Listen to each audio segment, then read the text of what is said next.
Good morning here from Bonn. We welcome you warmly to our call at Deutsche Telekom. We'll be presenting the figures for the first quarter.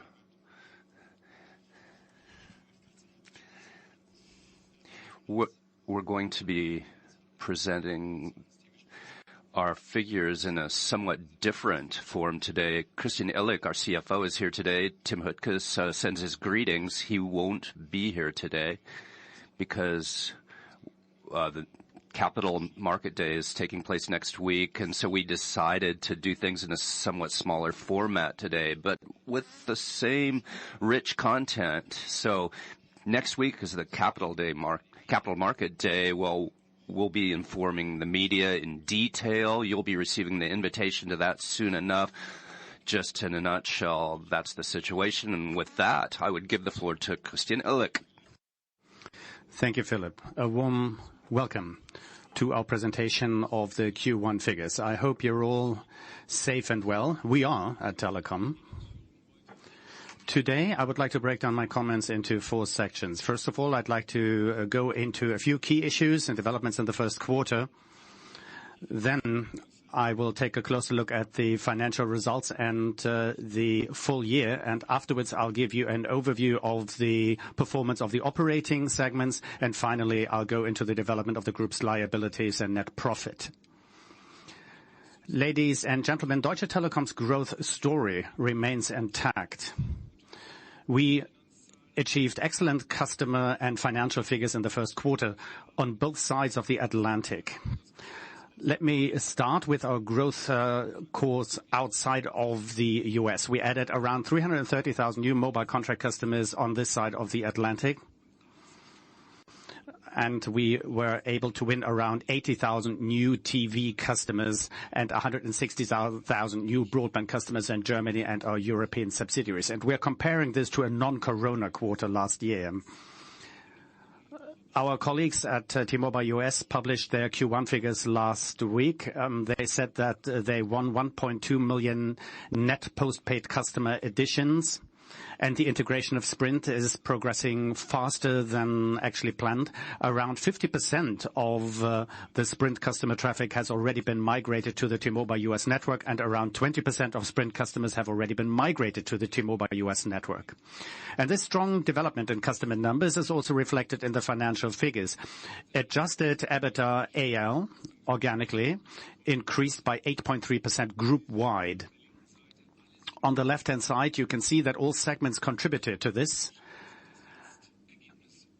Our German business has now recorded to growth in adjusted EBITDA AL for 18 consecutive quarters, and in the Europe segment for 13 successive quarters. In business outside of the United States, adjusted EBITDA AL increased by 4.6% in organic terms in the first quarter. Given these excellent financial figures in the first 3 months of the year and a positive outlook for the rest of the year, we are raising our guidance for the business outside of the US. We now plan to achieve adjusted EBITDA AL of 14.4 billion euros for the full year. That's up 100 million, and we now expect free cash flow AL outside of the US of 3.6 billion euros, again up 100 million. In addition, we are reflecting the raised guidance for the business in the United States communicated by T-Mobile US last week, which means that in total, we are raising the guidance for the group's adjusted EBITDA AL for 2021 by around 200 million euros, and the same applies for free cash flow AL, which we also expect to be around 200 million euros higher. As such, the guidance for adjusted EBITDA AL has been raised from around 37 billion euros to now over 37 billion euros, and free cash flow to more than 8 billion euros, up from around 8 billion euros. We will continue to focus on investments. In the first couple of months of 2021, we continued to invest a lot. We increased our investments by 27.7% to 4.3 billion euros year on year, which naturally was mainly attributable to the inclusion of Sprint in the United States. And we are making good progress in the 5G build-out in Germany. Our network coverage has already surpassed 80%. We've raised our target for the end of the year to 90%. The intelligent use of spectrum for 4G and 5G means that our customers already enjoy higher speeds, even if their device is not yet 5G capable. The number of 5G capable devices in our portfolio of cell phones currently stands at more than 3 dozen, and around 2/3 of devices sold were 5G capable. Let's talk about the 5G build-out in the United States. Our 5G network in the 600 megahertz band covers 295 million people in the US, putting us way ahead of AT&T and Verizon, and 295 million people in the United States. I mean, you need to measure that against 330 million overall. Our ultra capacity network in the 2.5 gigahertz band is already available to around 140 million people. The goal is to reach 200 million by year end with 2.5 gigahertz in the US. And our colleagues in the US recently acquired 40 megahertz spectrum, and this will help us to stay ahead of our competitors there. Now let's talk about the fiber optic build-out in Germany. Our fiber optic network is now around 600,000 kilometers long. In the first quarter of 2021, we connected optical fiber to 2.3 million households, an increase of 35% compared with the end of the first quarter 2020. And this will help us to achieve our target to enable 10 million households to get a Deutsche Telekom FTTH line by 2024. We also extended our offer to Magenta TV customers, especially in the context of soccer. We will be streaming all matches of the European Championship live and in Ultra HD. Our program includes exclusive rights to 10 matches, and a couple of soccer experts will support us during the broadcast. It'll be a lot of fun. And in the first quarter, we also met some important milestones in terms of our climate targets, as Tim Höttges mentioned at the shareholders' meetings. We actually raised our climate targets. Our own emissions, Scope 1 and 2, are set to be climate neutral by 2025, 5 years earlier than previously planned. And emissions from the production stage through to operation at the customer's premises, so-called Scope 3 emissions, are to be climate neutral by 2040, which is 10 years earlier than planned. And we'll give you more information about this at our Capital Markets Day next week. So now let's take a look at the financial KPIs in the first quarter. The group's net revenue on a reported basis increased by 32.3% to 26.4 billion euros in the first 3 months, which was very much driven by the first-time inclusion of Sprint. But organically, the figures look very good as well. Overall, organic growth in the group was around 7.1%, and service revenues increased by 2.4% group-wide in organic terms. Adjusted EBITDA AL, on a reported basis, increased by 41.3% to 9.2 billion euros. Or that's growth of 2.7 billion euros year on year, again, mainly driven by Sprint. I already mentioned the organic growth at the start. Just to repeat, up 8.3% compared with the first quarter of 2020. Free cash flow after leases in the first quarter was up by 101% to 2.6 billion euros. Growth came from both sides of the Atlantic here. The growth ex-US is around 800 million.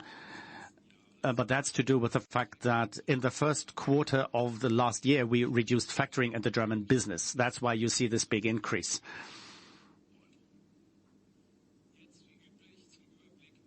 And now let me give you an overview of the operating segments. And we're starting with Germany. Germany, once again, recorded strong branded customer additions, especially in our broadband business.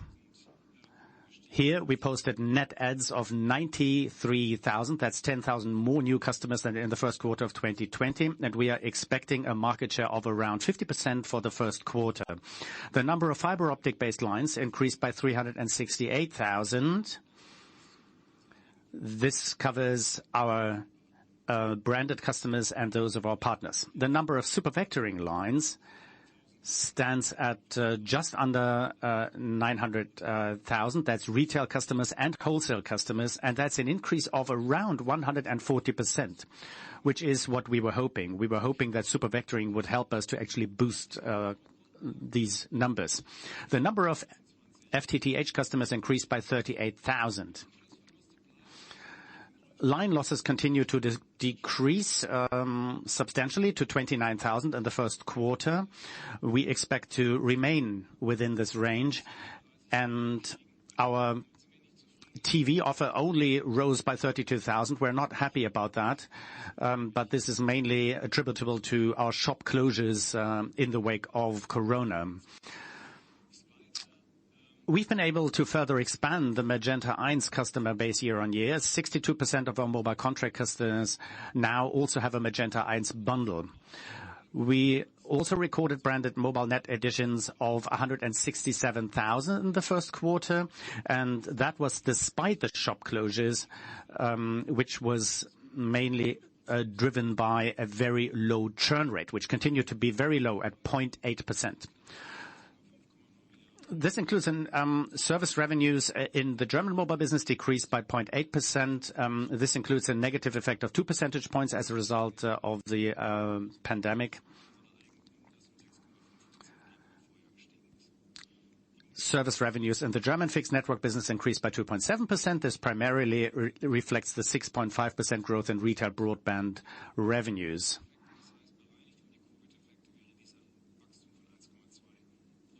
Adjusted EBITDA AL also increased by 3.4% to 2.3 billion euros.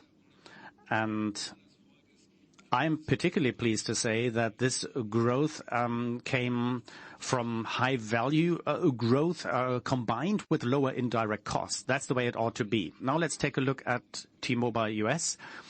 I already said that we had 1.2 million branded postpaid net additions, including a lot of telephony customers. The churn rate was very low at around 1%, even though Sprint had a higher churn rate. And this means that T-Mobile US raised their guidance by 300,000 net additions. Due to the business combination with Sprint and strong organic growth, T-Mobile US total revenue increased by 77.4% to $19.9 billion. Organic revenue growth amounted to 10.5%. Adjusted EBITDA AL was up by 97.4% to $6.9 billion, and in organic terms, we recorded an increase of 10.7%. Now let's talk about Europe. Pretty similar to what we saw before. Customer numbers are looking very good. 151,000 new contract customers in the first quarter. Broadband net additions of 58,000 were also up on the prior year figure of 50,000. Sales of fixed mobile convergence products also increased again with net customer additions of 191,000, and TV customers picked up again, increasing by 48,000. Revenue in the Europe segment decreased by 1.1% in the first quarter to 2.7 billion. That was due to currency effects, especially the Polish zloty and the Hungarian forint.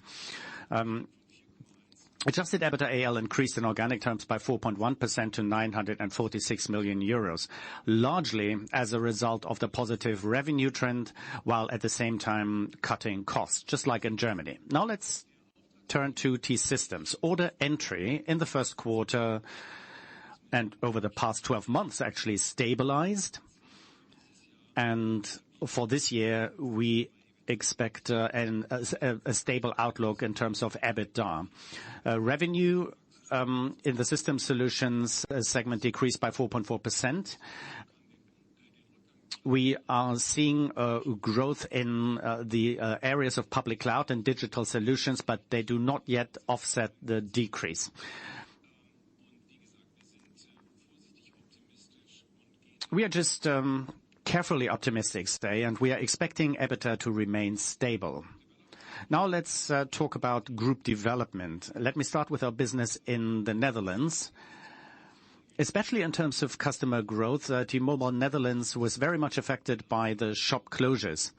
While there was growth in the Netherlands, it was below the level of the previous quarters. Around 12,000 new contract customers were added in the first 3 months, and another 11,000 new broadband customers. Service revenues at T-Mobile Netherlands increased by around 10%, but this was due in part to the inclusion of Simple for 3 months for the first time. In organic terms, mobile service revenues grew by 0.6%. Adjusted EBITDA AL increased by 11%. Now let's take a look at our cell tower business, GD Towers. Austria Towers has been assigned to the group development segment since the 1st of January 2021. The Netherlands Towers were reported as held for sale, and overall, on a pro forma basis, we have a total of an additional 1,200 new sites. Revenue in the group development segment increased by 10.5% to around 800 million euros. Organically, growth was 5%. Adjusted EBITDA AL increased by 17.5% to 300 million euros. In organic terms, the increase was 9.7%.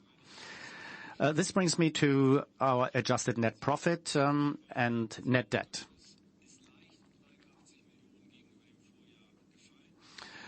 Net profit decreased slightly.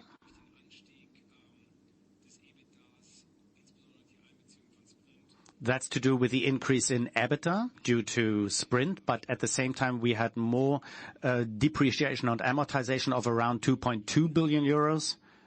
Again, primarily driven by Sprint, and the financial result came in much worse.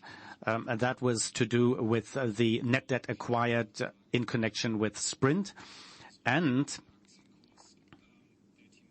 around 200 million euros resulted from the measurement of our option to buy T-Mobile US shares from SoftBank. And higher shares in profit attributable to external shareholders, especially of T-Mobile US, amounted to 200 million euros. Net debt increased by 9.3 billion euros compared with the end of 2020. And there were 4 main effects. Free cash flow had a reducing effect of 4 billion euros.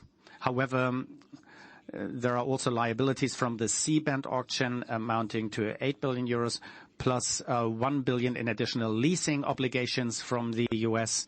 And due to a stronger dollar, net debt increased by 3.8 billion. That's a non-cash effect.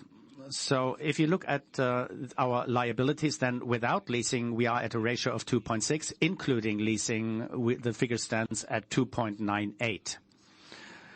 As for our expectations in terms of the leverage ratio, the ratio of net debt to adjusted EBITDA, for 2021, we are expecting a peak in this debt ratio, but as EBITDA and free cash flow will be rising in the years afterwards, the numbers will go down then.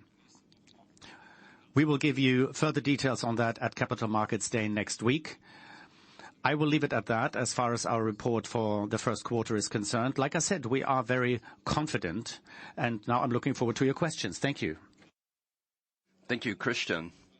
Then I would pass the floor to Markus Huber. He will take us through the Q&A.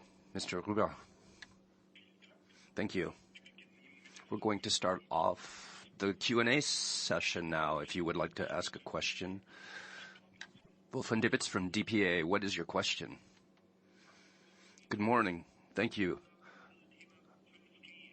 Just a question about 5G. You said by the end of the year you wanted to reach 90%, up from the 80% forecast. What about the spectrum areas and 2.6 gigahertz, for example? How much does that account for in the 5G group? And the 2 gigahertz frequency? And the second question is, do you have any plans or specific plans with regard to your colleagues from Vodafone, the competition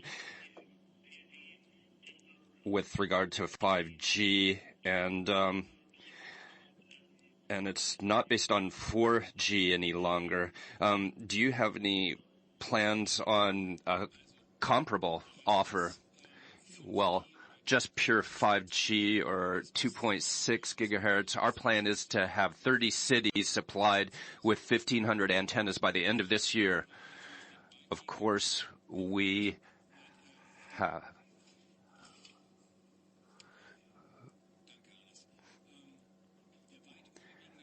most of the customers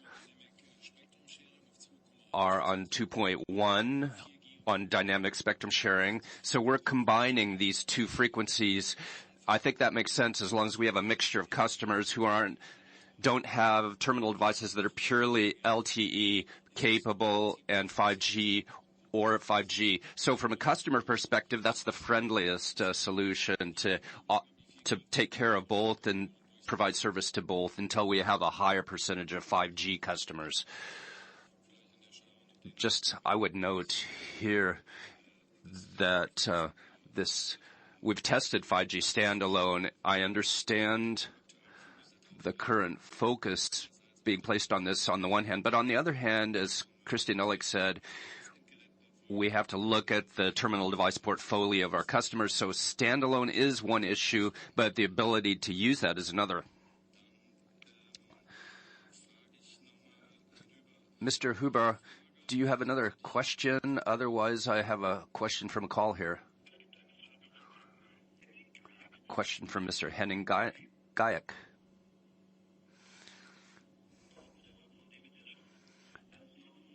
I've heard that 5G, that there's no...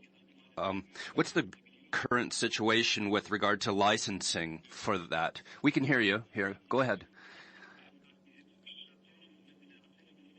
If you want to have an antenna approved or licensed, is the political situation better? Are you getting these faster, or is there still a lot of red tape that is delaying the build out in rural areas?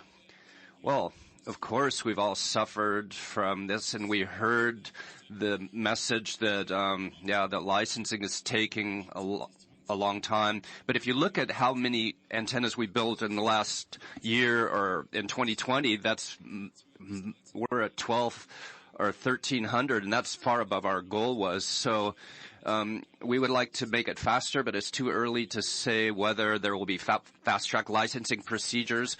2,000 was our goal. We didn't reach it, though. So it would be good if there was a faster licensing procedure. I think the average period of time is 2.5 years. So for a license, so you can imagine that we would really like to have a much faster licensing period, or be able to get licenses and much quicker.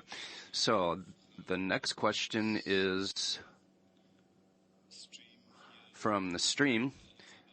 Mr. Hazaval asked about super vectoring customer services. I have to just check out the specific question here.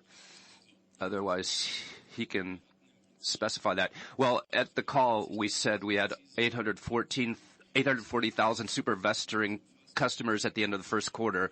That's our customers plus wholesale customers. And with FTTH, we're talking 83,000 customers, and that's an increase year on year of 27,000 customers. So in sum total, we have 400,000 FTTH customers in our portfolio. The question relating to FTTH comes from Mr. Bucher. He said the available households here is considerable. It raises two questions. How great was the investment in this? And secondly, how great are the figures of the FTTH households and commercial users and schools using FTTH, which have FTTH? And does it still make sense to roll this out on a large scale? I think there's a question relating to the regulatory regime in Germany. Yeah, that's one issue. And the second is that as Sriniram will be talking about at the Capital Day Market in more detail, in what areas we want to build this out. I see it like this. With our current vectoring infrastructure, we're gaining every second new customer. So from a customer perspective, they really appreciate what we're offering then. Up to 2024, we're going to be accelerating FTTH build out because there's a high demand for broadband, and we want to meet that demand in the coming years. If I look at what we've achieved so far, 2.3 million homes with FTTH homes passed, and we've covered approximately 1,950 commercial areas. So, and that's in line with our goal, and we're committed to that. Then next question comes from the call. Next question comes from Mr. Wolf from DPA. Wolf van Davids from DPA. I have a question about 5G. 90% by the end of the year. Could you give us a picture at the end of the year? And the second question, another topic. Do you have a figure on investment that you've made in the first quarter compared to the previous year's first quarter here, so we can compare and see if you're investing more than you did in the past? If I have that, if my memory doesn't fail me, 5G by the end of the year is supposed to be approximately, we're 2/3 there. And in terms of investment, in the last quarter, we stated that the investment volume across the years will be expanded by 500 million over the course of the year in the business outside the U.S. This year, that was for last year. This year, it'll be at a comparable level year on year. Why? Because at present, we don't have the capacities to have a higher Kpis. So for the region Germany, it will go in the direction of 6 billion euros. And then in the coming years, we'll be continuously increasing that figure. So this year, we're between 5.5 and 6 billion in investment there.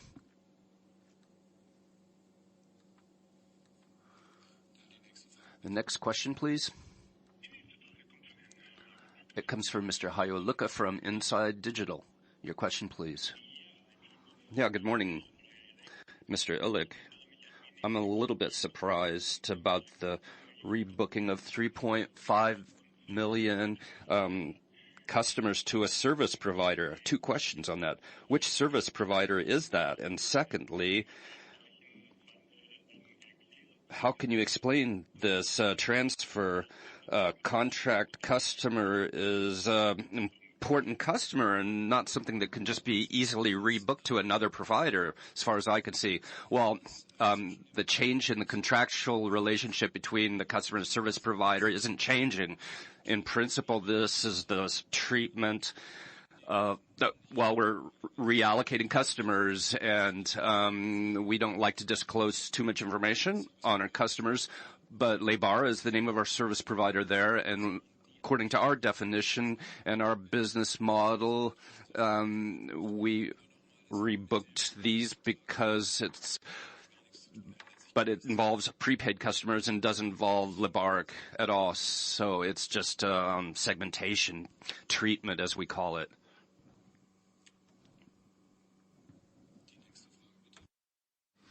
Next question. Claudia Manke from Bonner Generalanzeiger. Good morning. Can you give us a corona update? Is it clear when the company doctors can start vaccinating your staff? And as the number of infections are going down, are you considering to have fewer people working from home than right now?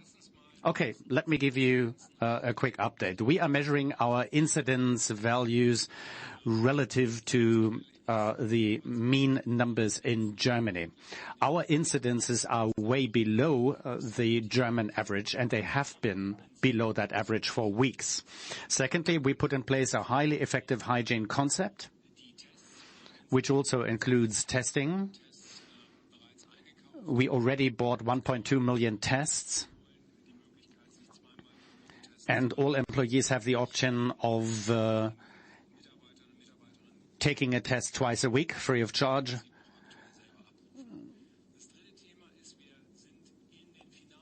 And the third thing is that we are currently setting up 18 vaccination facilities, so to speak. And the moment we have the vaccines, we will be able to vaccinate up to 80,000 employees within a matter of 8 weeks. So we are just waiting for the vaccines, really. And it is not quite clear when we will receive it. We are hoping that in June we will be able to, use our network of company doctors to push ahead with vaccinations. I would like to add to this. Our hygiene concept has proven to be very effective right from the start, also because we took action at a very early stage.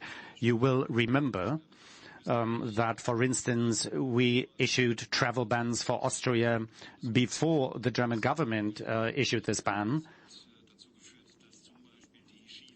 And as a result, those who had been skiing in Austria before didn't even go back to the office once they had returned to Germany, and incidence levels at Telekom remained very low. We also invested a lot in our hygiene concept, and this is paying off.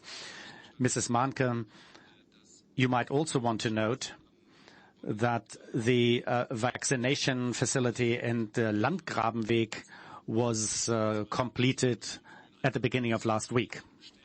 I just heard that we already received 500,000 of the 1.2 million tests that we've ordered. And of the 18 vaccination facilities, 17 are up and running, basically. We're just waiting for the vaccines. Right. I got a question from Jennifer Ryan from Bloomberg. She wanted to know whether there are any plans to actually monetize our tower business beyond what we are doing in the Netherlands. As for our tower business, we've always said that we are open to any possible alternatives that may be better than the status quo.